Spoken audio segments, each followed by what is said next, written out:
they try and go and read about how to be in their heart when, to be in their heart just requires them to become present, first of all, to their breath, and to take their energy and consciousness and awareness into their heart center, and just to be able to sit and practice that, and practice it with a willingness and an openness to focus on what you feel rather than what you think whilst you're in the process. Welcome to the Optimum Human Podcast, the show that interviews the world's top experts in fitness, nutrition, mindset, and beyond. Let's get into the show.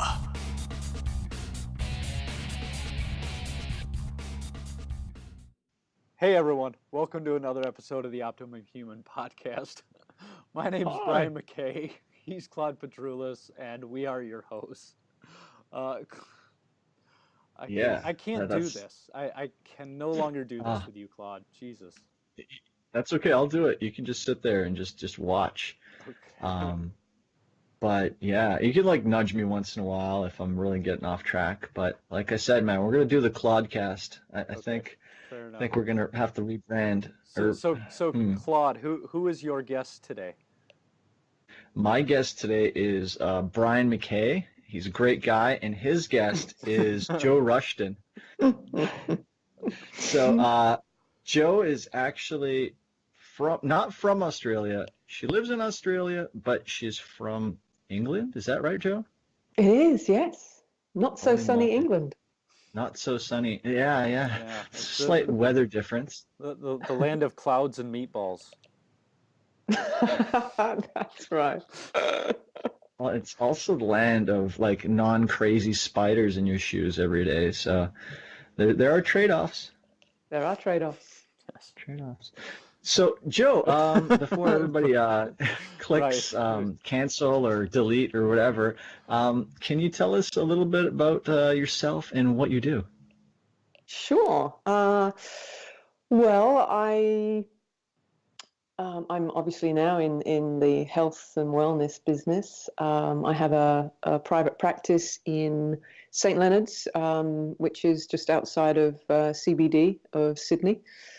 And I have the honor and pleasure of teaching Paul Chek's work as well as part of his faculty. I teach his holistic lifestyle coaching level 1 and 2. And I have a practice seeing my own clients for various challenges in life, which is what I love.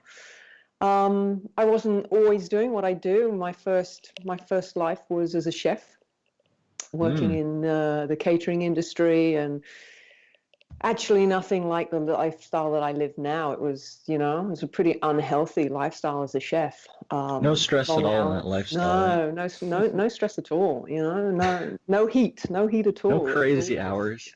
That's right.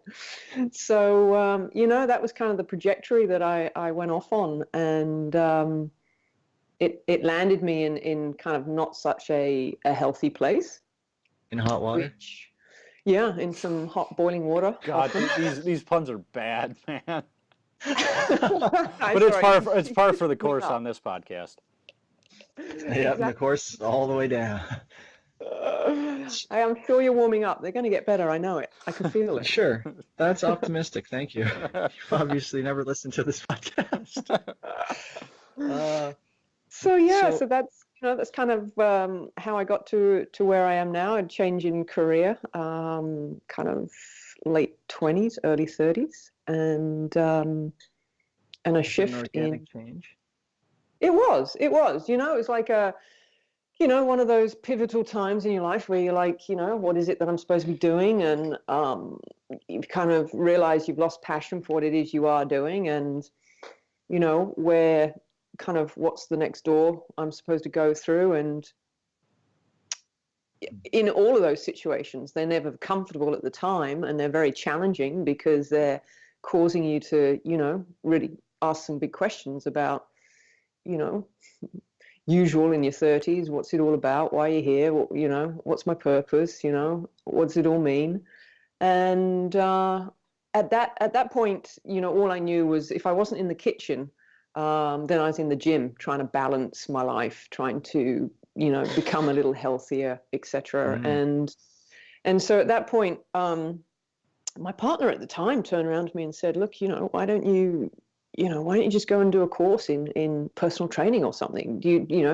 Start doing something on the side that you are passionate about." And that's kind of how it started. And then from there, I got some clients at my local gym that I was always just a member of. And once I'd got the Cert 4, yeah, go on. Was this in England or is this No, Australia now?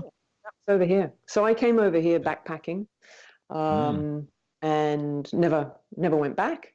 I think it was about 7 years until I finally went back home to the motherland, and I got sponsorship over here through chefing, and then with my sponsorship I got residency, and then once I had residency I started to look at changing careers, which I did, over a slow transition over a year or so of building up a clientele so that it could financially support me to move out of catering into, at that time, personal training. And that's where that next chapter and journey started. That's awesome. So what was the main thing? Like, where did you realize you had to make a change in your life? Like, was there a moment you're just standing in the kitchen and you're just like, I can't do this shit anymore? Or was there just like, you wake up one morning, you're just like, I don't have the same passion. Like, was there like a sort of moment where you were just like, fuck it? Or was it like an accumulation? For me, it was an accumulation. It was kind of this just gradual waking up to the fact that I was bored. I was no longer passionate in the way in which I was working with food, and that and that I just knew that there was something more. And every time I kind of looked at this as being, my life, I didn't see any growth and I didn't see any progression, and so.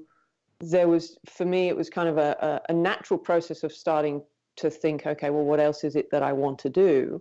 But it wasn't kind of like, wake up one morning and go, you know what, I've had enough.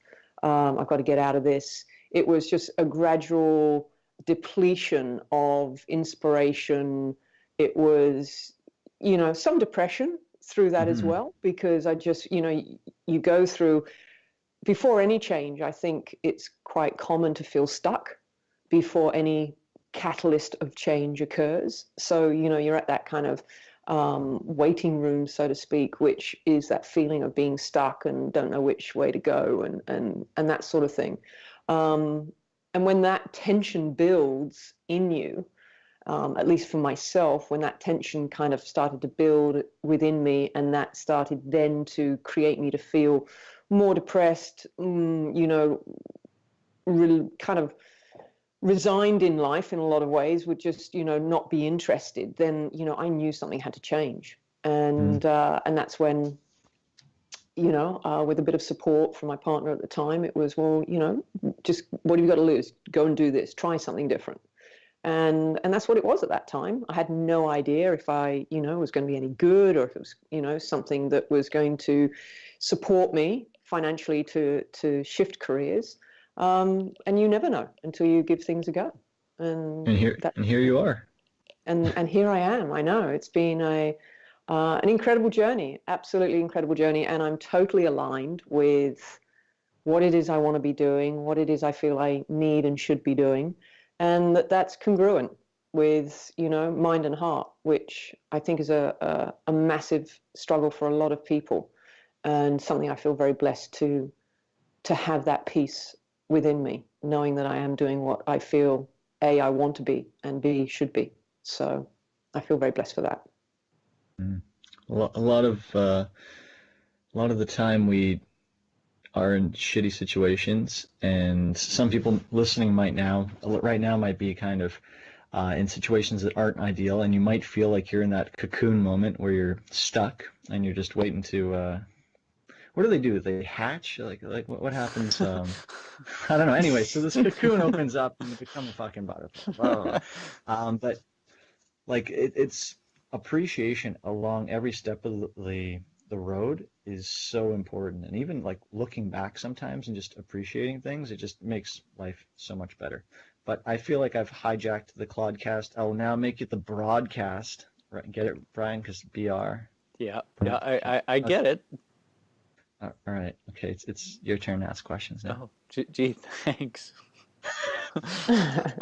Uh, so I guess my question is kind of what is it that you're really working on now at this point? I mean, you've gone through all of those different phases and stages and changes, and what is it that you're working on now?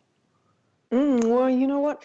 It's a really interesting time again because there's a lot of change again in realigning to, I guess, how I'm to deliver my knowledge and information and how I'm to share that with the world. And so for the last, for the last 10 years, it's been through a combination of personal training and then, a lot more into sort of rehab, more specific clients with more kind of spinal pathology.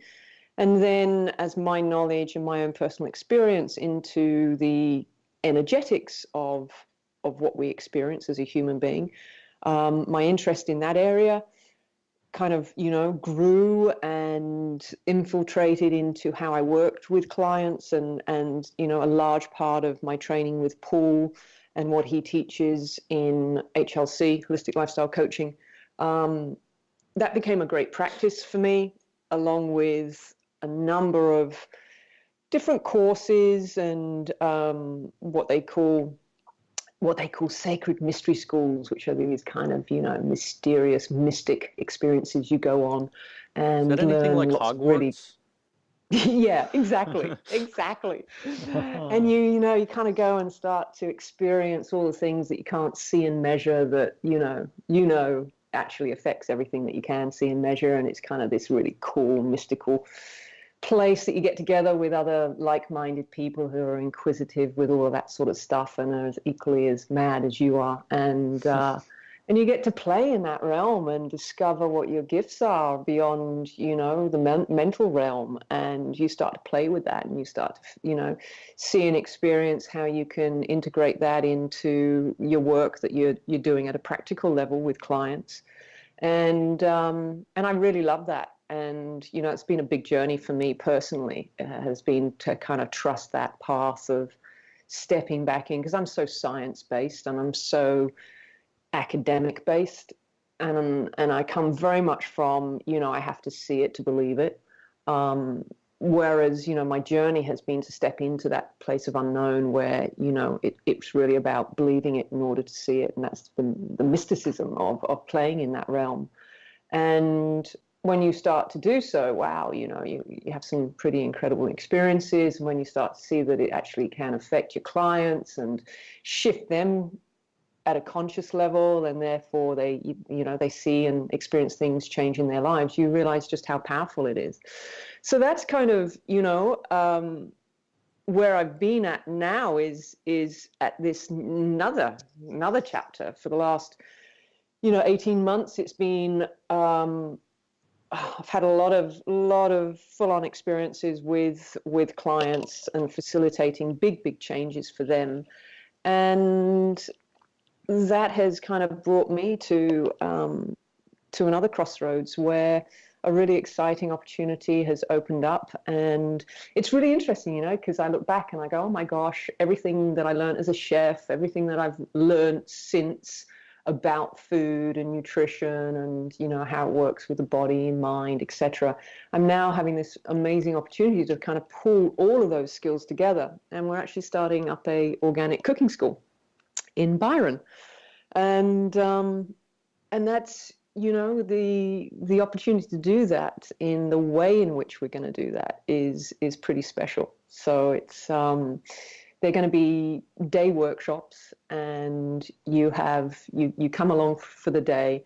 It's on a farm, and so it's a full kind of what we call paddock to plate kind of experience where, you get greeted, and it's, whether depending on what season you're in, you get an opportunity to, whatever we're growing, you spend time during the day, foraging and harvesting in the garden, and then you take back into the kitchen what you've picked, and you create in a team a beautiful 3-course lunch that there's a lot of learning interjected throughout the day around food and around soil and around nutrition. So it's really about balancing the culinary experience of working with food and learning cooking skills and having that full-on beautiful taste, smell, and everything that goes with food experience, but also adding the educational component into it. And that's what's so exciting for me, to be able to pair the two of them and give people who are interested in food, giving them at the same time a doorway to start working with food slightly differently to how they perhaps would have, which has been exactly my experience as a chef. As a chef, it's all about making food look and taste good and not really caring what goes into it to make, for that to happen.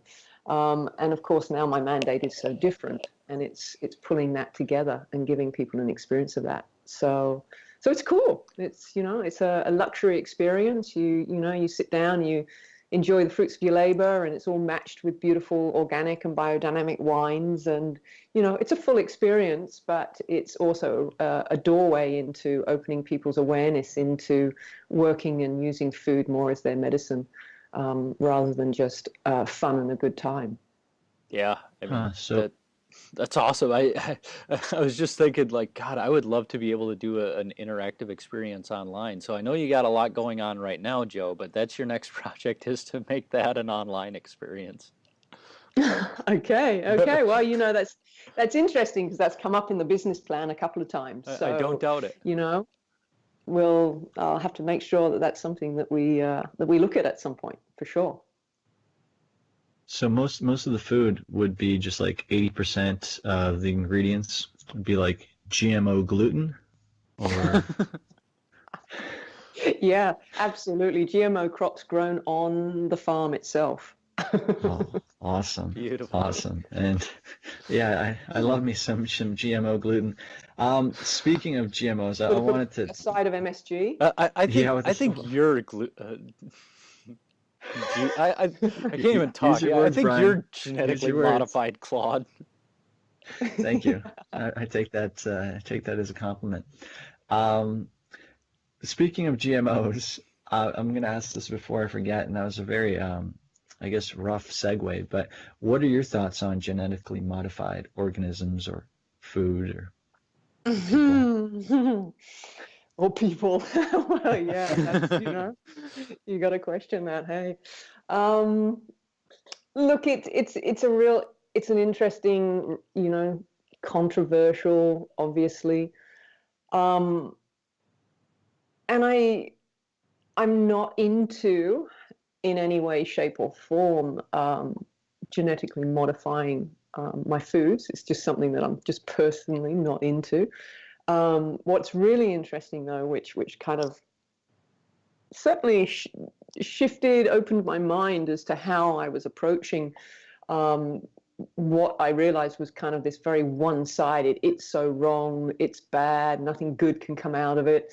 And I was listening to this interview with Dr. Wayne Dyer before he passed away, and he was speaking with Esther Hicks and, the collective Abraham. And he asked about, GMO. How can any good ever come from this? And it was a really interesting interview to listen to, because it put that perspective back on the fact that, everything in its equal opposite exists in the universe. So wherever we perceive bad occurring, there is always an equal opposite also occurring. And it made me, and as kind of Abraham said, there are going to be so many advances in technology that are born and discovered through this scientific experiment, that as much as what we're doing to our food itself is not helping us and not helping the health of us as humans, that the byproduct or the side effect of it is that technology will advance in other ways because of how we're experimenting with technology through this particular paradigm. And so, as much as I'm not into it in any way, shape, or form in terms of, how we're working with our food chain, it gave me perspective of keeping an open mind on what else it could birth scientifically in how we are advancing technology, in that, it might well open something up that delivers a technology that could be beneficial to us in some way, shape, or form.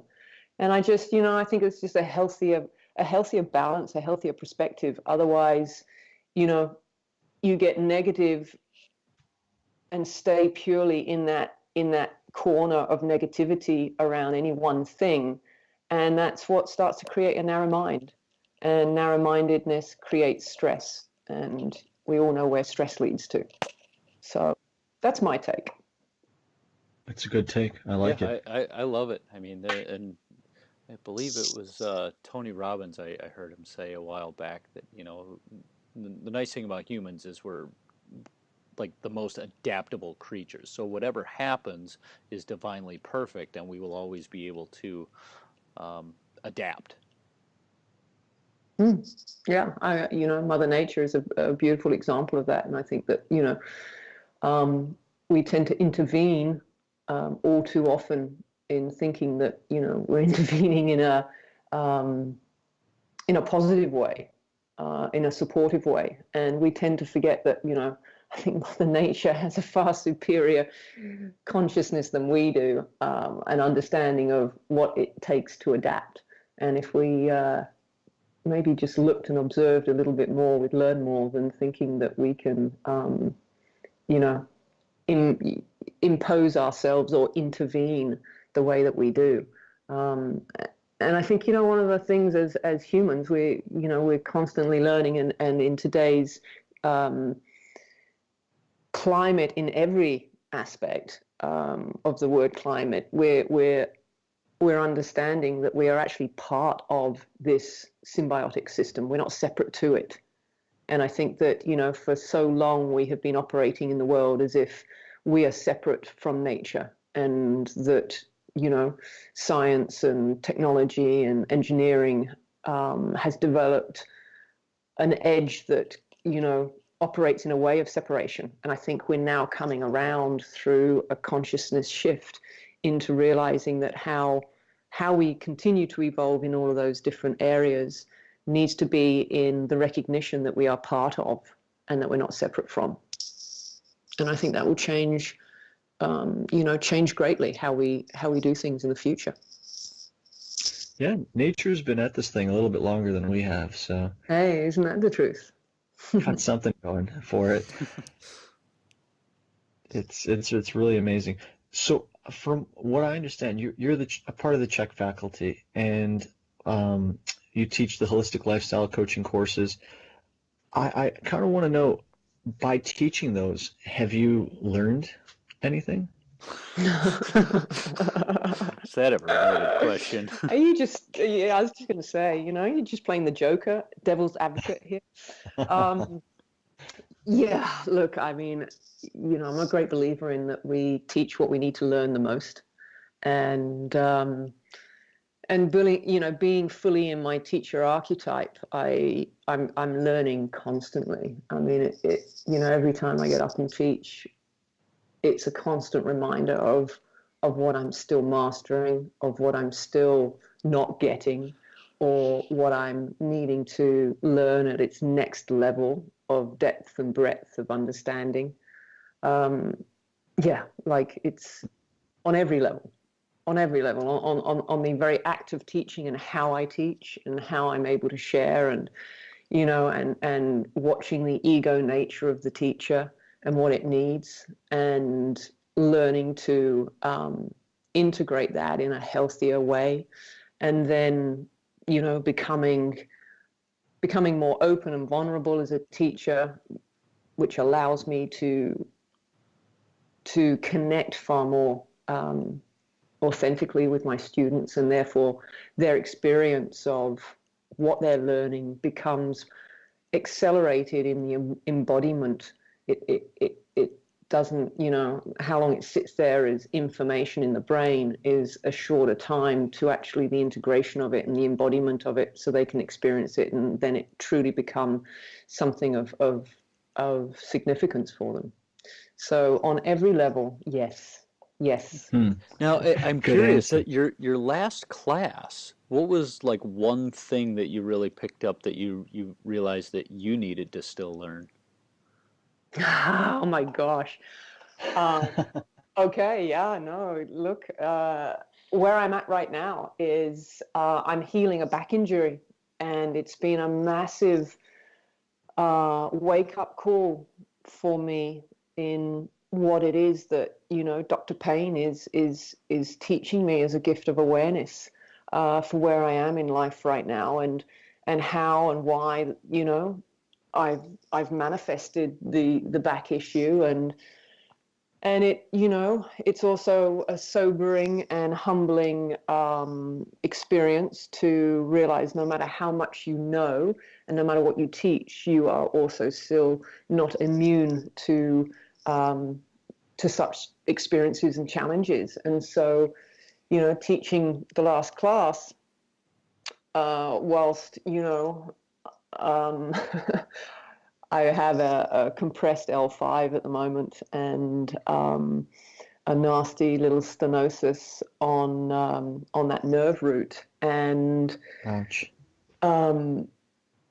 really kind of realizing that there's been degeneration there for quite some time, but then there's always something in your life that kind of triggers, as Paul always says, it's the straw that breaks the camel's back, so to speak, and whatever that is different for everybody.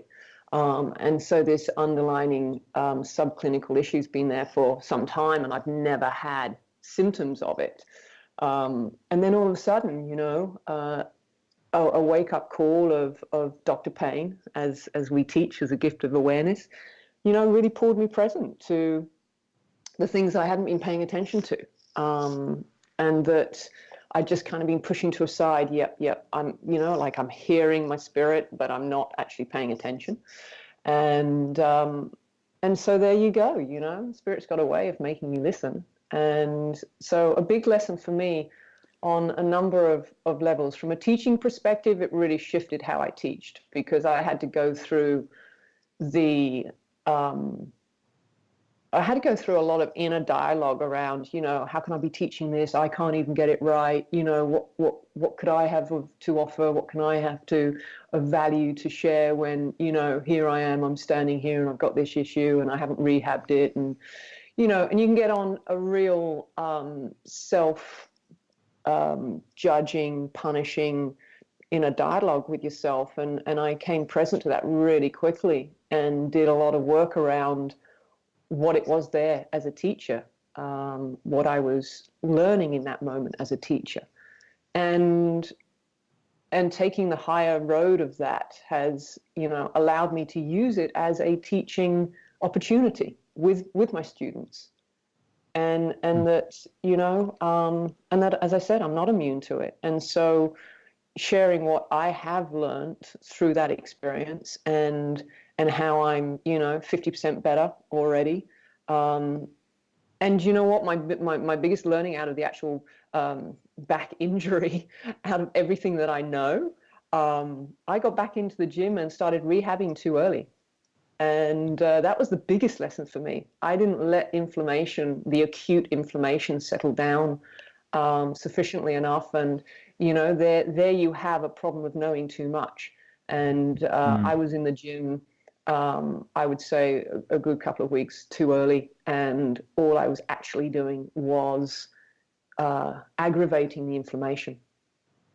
And so there you go. That pushed me back in the healing process somewhat. So much was learned. So much was learned. Awesome. Well, cool. I appreciate you sharing that. I know it really resonates with me with, questioning your own worth, or maybe I should say questioning my own worth around teaching others with an injury and all of that. So I really appreciate you sharing that. Well, I just, that's the honesty, and I guess, the power of vulnerability. People so often think of it as a weakness as opposed to a strength. But the irony and the paradox right there is that your vulnerability is your doorway to strength. And as I said, the experience as a teacher was, it took me to that next level of teaching, which allowed me to connect to students and break down those barriers. And they feel therefore more comfortable because I'm more accessible. I'm not out on this pedestal, and without an experience of what it's like to have suffered from whatever that is, whatever that label is, and that I'm there teaching how to recover from that. But now I'm teaching from firsthand experience yet again. So, and I think that is that's a far more effective place to teach from.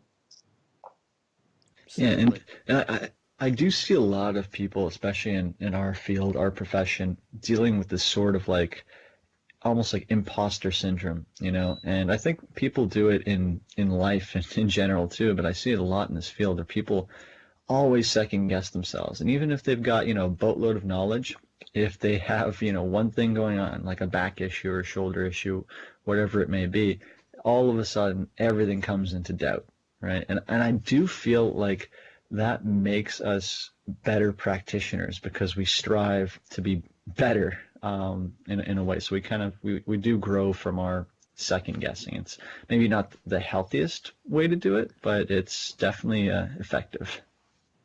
Totally, absolutely, I completely agree. And and like in all hindsight, again, a blessing. Yeah. We don't like it at the time, but in in the hindsight of what you learn and receive from it, it's that lesson in contrast and that lesson in polarity, and that you have to experience both. True. It's like you said, the hindsight and the appreciation, super important, and going back and thinking about it and being like, oh, I wouldn't be here without that. So yeah. There's I love the work of Dr. Joe Dispenza, and he has I've only ever heard it from his lips, but he has a statement, and he says that gratitude is the ultimate state of receivership. And so to be able to come through and be in a state of gratitude for whatever that experience is, and be there authentically and genuinely in your heart, is that ultimate state of receivership where you can receive the fruits, if you like, for what that experience or lesson was to give you, and to be able to move from a state of resentment for what it is that you're experiencing into a state of gratitude becomes that ultimate state of receivership for the gifts that perceived challenge held for you, and that certainly has been my experience. That is an awesome quote. I can't agree more. I agree 110%. What about you, Brian? 120? 111. Because I got a one up. I just got a one up. Price is right. This is the Price is Right here. You really the price is wrong, bitch. The price is wrong. You guys don't have the Price is Right over in Australia, do you? No, but we did in England. Oh yeah. So glad you get the reference then. I know, the Price is Right. Come on down.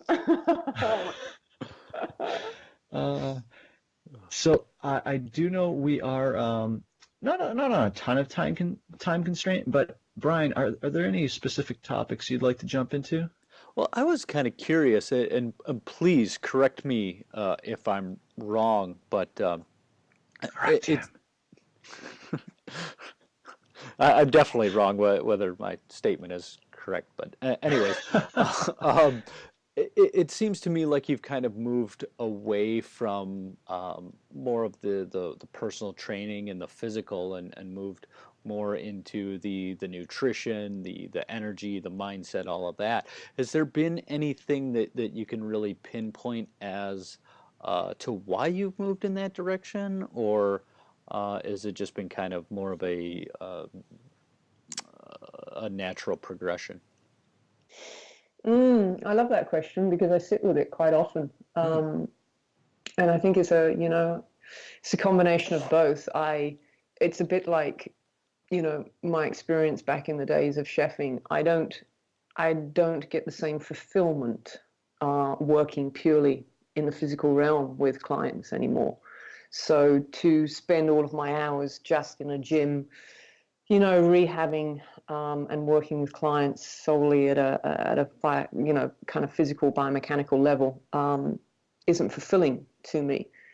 And also, as I've over the years opened myself up to the other paradigms and experienced just how fundamental they are. I mean, they're the actual foundation to everything, working at the energetic level, and experienced personal shifts that are profound and accelerate my journey so much, and of course manifest themselves in the physical realm as a reflection of that shift.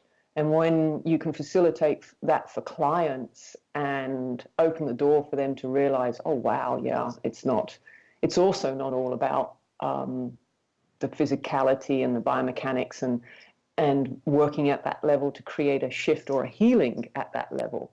For me, it was a natural progression to go more deeply into finding my own system to integrate the teachings of energy, whether that's coming from food or whether that's coming from your thought status, or whether that's coming from your emotional status. So, being able to integrate a system of working with my clients where I can teach them the understanding of that at a kind of scientific academic level so that their mental body gets it, and then actually facilitate an experience for them so their emotional body gets it, and then helping them to integrate that so that their life becomes a demonstration of that or a reflection of that. That's the ultimate grounding of that shift, and that's where I love to play now. And I get so much fulfillment from it. And I had a client the other day who, has gone through an enormous amount of trauma from early childhood to what he's experiencing right now, which, is loss of everything.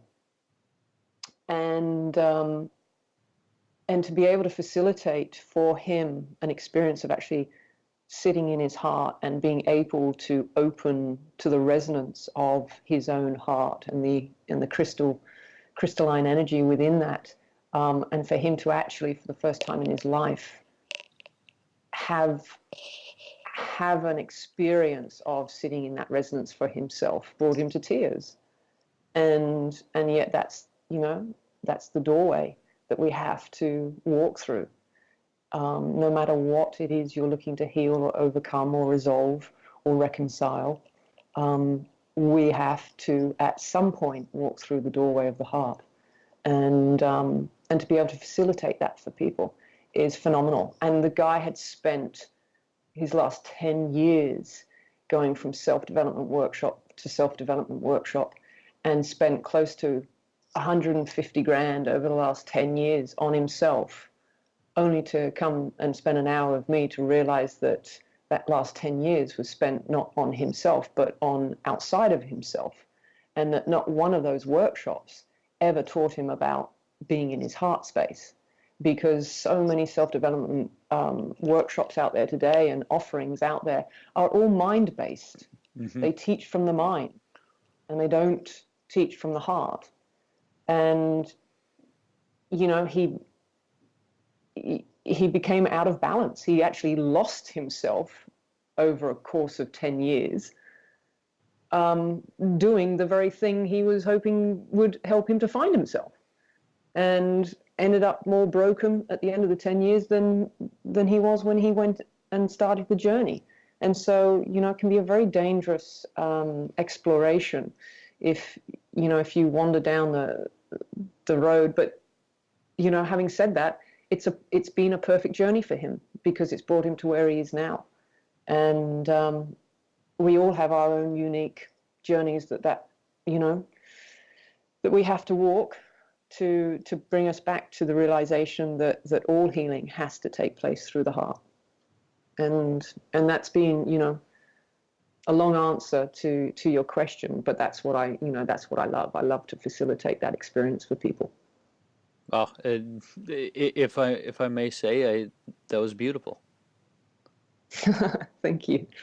It's, it's truth. Truth is beautiful. Absolutely. So, Jo, I'm wondering, how would one facilitate that? I mean, obviously working with a skilled practitioner such as yourself is helpful, but where would one look into delving into that subject? Where would you start a beginner like me? You mean in terms of where you can go and read about it, or in Exactly. terms of just okay, to kind of so where you can go fill your mind with heart stuff. Shut up, Brian. That's exactly where I was going. You got it. You got it. So, I'd kind of bypass that, because I'm sure you've probably done heaps of that already, and that's half the problem with people. They try and go and read about how to be in their heart, when, to be in their heart just requires them to become present, first of all, to their breath, and to take their energy and consciousness and awareness into their heart center, and just to be able to sit and practice that, and practice it with a willingness and an openness to focus on what you feel rather than what you think whilst you're in the process, and to, whether it's to put your hands on the center of your chest to help guide your awareness and your consciousness into that space. And yes, it does always help to be facilitated initially, so that you can, the groundedness of that practitioner and their ability to help you to open your chakras can ease the path into having your first experience of being with yourself and experiencing your natural, true, authentic essence. You can go and read about how to do it, but ultimately, the simplicity is in you sitting and being, and practicing the part of yourself that we often negate, which is the being nature of who we are, because we're so busy out there doing, and it's coming back just to sitting and being. And for some, doing that in nature can accelerate the process of grounding themselves. For others, just being able to sit wherever they are, and practice one breath at a time, like you would have heard from any meditation teacher, yoga teacher, or otherwise. It's a process of coming back into awareness of breath and awareness for this particular part of your body, where your crystalline heart sits in your energy field. And and to do so without expectation, because that's the mental body getting in the way again. It goes into it with a need and an expectation to have it proven to you. And that's, right there you get in your own way of allowing. And so it's practice. It's practice. It's mastery. What is mastery? It's not an end point of destination. Mastery is the very daily practice of whatever it is you're looking to master. It's not the end point. Mastery is never the end point of accomplishing anything. Mastery is in the consistent practice of. And And so if you're a true master, you are consistently practicing. You know, I really appreciate that answer, because what was coming to mind was the 10,000 hour rule, and like I know I haven't put my 10,000 hours in, and so I haven't reached mastery yet, and I think that plays again with my own imposter syndrome. So I really appreciate your definition there. Get to the end of the 10,000 and start another 10,000. There you go. Beautiful. To me, it's like I always like to kind of break things down into really crude ways so I can understand them. And this might just sound like a complete bastardization of what you said, but it sounds like it's mindfulness for the heart. Yes, it is. In its simplistic form, it is. And that's what I like, simplistic forms. That's me. You know, and I've been called a simplistic form too. And that's, you know, that is the place to start. And then as you go in with that intention, then what happens is that your energy field will start to open, and you will then start to experience what it is like to work with resonance, to work with frequency. Because like anything, you know, energy medicine is the mastery of being able to work with subtle energies. And to be able to work with subtle energies, you have to practice being able to feel what those resonances are. And every chakra has a different resonance and is going to feel completely different to every individual. And so that's why it's the realm of the mystic, because, you know, there is no one fits all. There is no one fits all experience, and everyone receives differently. And so the beginning is exactly what you say. It is. It's the mindfulness of the heart. Mm-hmm. Once you've opened that door, then you start to practice how you work with that frequency. So you're saying there's no cookie cutter approach to health and happiness? Oh. I'm leaving now. No, sorry, hold on. Can't we milk it for a bit longer? I'm sure there's more money to be made from that. Yeah. Oh, good Lord. Well, that to me seems like a great place to start to wrap up. Brian, how about you? Oh, we didn't talk about farming too much, did we? No, maybe we'll have to have Jo back on it if she's a trooper to come join us on again for round 2, and you're a real optimist, man. Talk. I am. I am the optimist human. We can come back with my green fingers. Beautiful. The optimist human. Yes. You know what? We'll make it happen. Brian, would you like to sure to do the broadcast question? So, Jo, if you had to rescue 3 books from, we'll just say a kangaroo, what books would they be? Paul Check. We try to customize for each individual guest, so. Yeah, we try to really steer clear of stereotypes, and try to really straight and narrow. Well, you know what? The first 2 books that really come to mind as being kind of really pivotal in shifting my consciousness was Conversations with God by Neil Donald Walsh. New Earth by Eckhart Tolle. I remember having significant, profound, like, aha moments, and just, you know, took months and months to integrate the teachings within those books. And third one, you know, of course,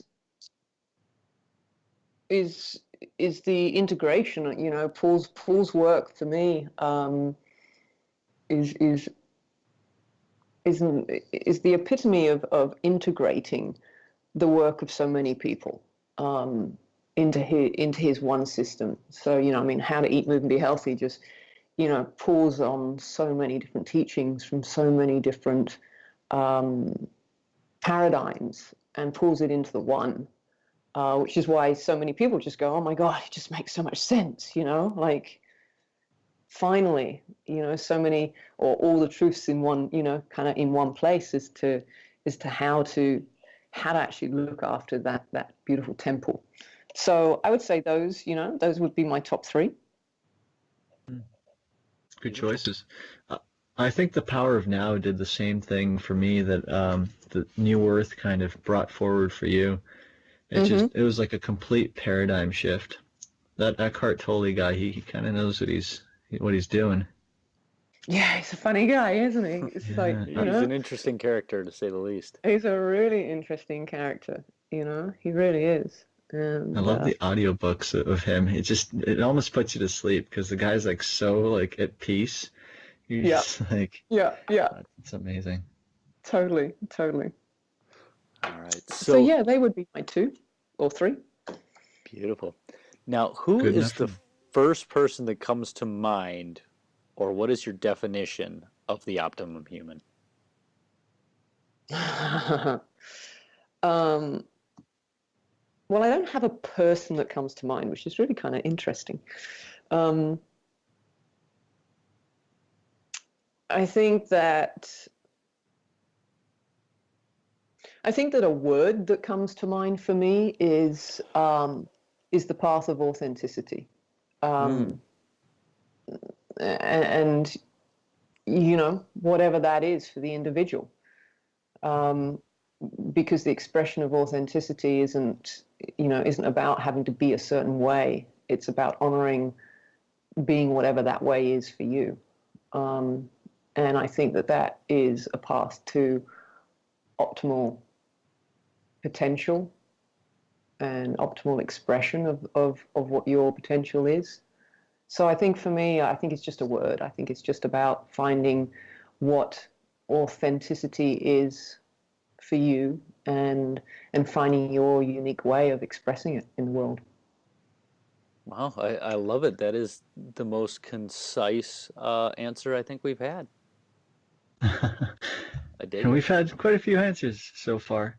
And it brought forward a point to me. It kind of triggered a memory. I was teaching one of my clients today to notice, how they're breathing, how they're thinking. And I essentially said, if you cannot notice that there is an issue, that there's something going on, the chances of you fixing it and correcting it and feeling better are slim to none. Like it's like you have to notice, you have to be authentic, you have to pretty much just be on top of it and allow yourself to see your drawbacks, which is why all three of us are so awesome, because that comes naturally for us.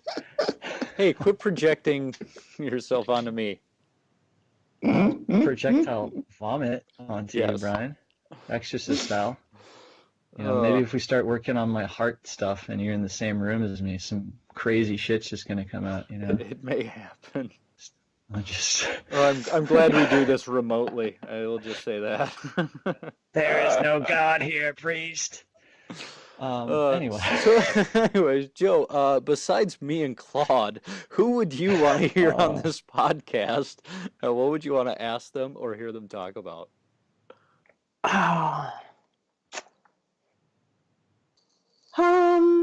Wow. Okay. So, in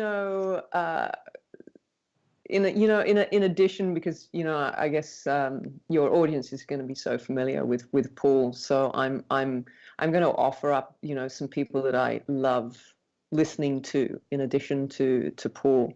I really love Dr. Joe Dispenza's work, and I think any conversation with him is always an enlightening one.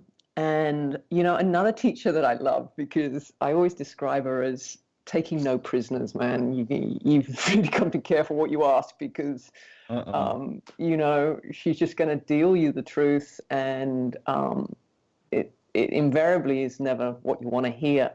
And so that's Dr. Caroline Mace, and I think she's she's an interesting teacher, man. She just calls it as it is and takes no prisoners, and I think she can facilitate a very powerful experience for people too. Well, when your last name is a especially around medieval weapon. authenticity. Yeah. Yeah, right. It's not spelled that way, Claude, but yes, Aw. it's funny. What's coming up for me is like I would love to invite her on, and it scares the hell out of me because I'm familiar with her work. Right, there you go. So you totally, you're tapping into that energy, but you know that it has, capacity to really facilitate a shift in people. And that's what it's about. That's why you guys are doing what you're doing. You're facilitating an opportunity for people to shift in how they're thinking and what they're thinking.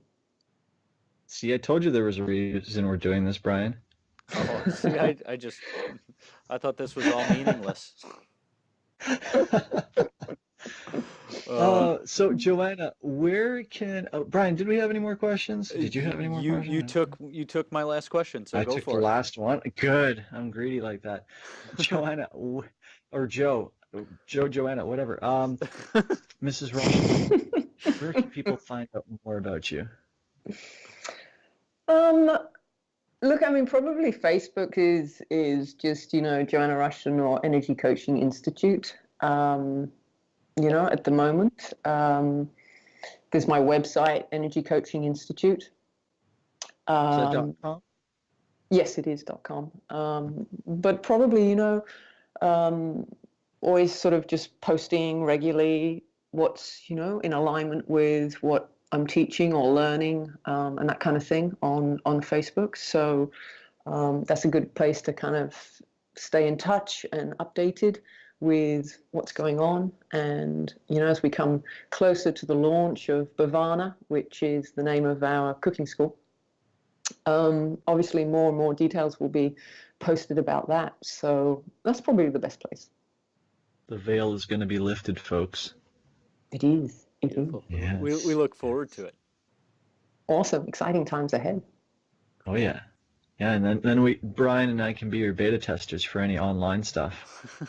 Yeah, for sure. We can be We're going to have to pigs take a road trip over to Australia. A road trip. Because there's a road to Australia. Yeah, like during winter, Brian, the ocean freezes over. Duh. Anyways, on Joe, that thank note, you for Joe, coming on. Thank you so much. And This has not been like awesome. hitting the cancel button or delete the computer button or whatever. But I had a blast. Brian, did you have a blast? I did, man. This was awesome stuff. So thank you again. You're welcome. You're welcome. Keep doing what you're doing, guys. And we really appreciate the humor that you impart. It's nice just to, it's not all about just hard information. It's about having fun while you're doing it. So we call it infotainment. Love it. Something like that. Thank you. So thank you everyone for listening. Thank you, Joe, for coming on. Brian, as always, thank you for being you, because this podcast would literally just be me rambling with Just be a the guest. podcast. Thank God it's not. Yeah, and it would just be me rambling, and the guest would just sit there in silence for about an hour. And yeah, nobody wants that. So Nope. everybody, thank you, and we'll see everybody here soon. All Thank right. you, guys. Take care, guys. All right. Thanks, Joe. Talk to you later. You're welcome. Thanks for listening to the Optimum Human Podcast. If you enjoyed the show, please remember to head on over to iTunes and give a 5-star rating and review, which will help spread the word to more awesome listeners just like you. Head on over to theoptimumhuman.com and subscribe to the free newsletter and get the Optimum Humans Blueprint to the Optimum Life. Download it instantly. Thanks for listening.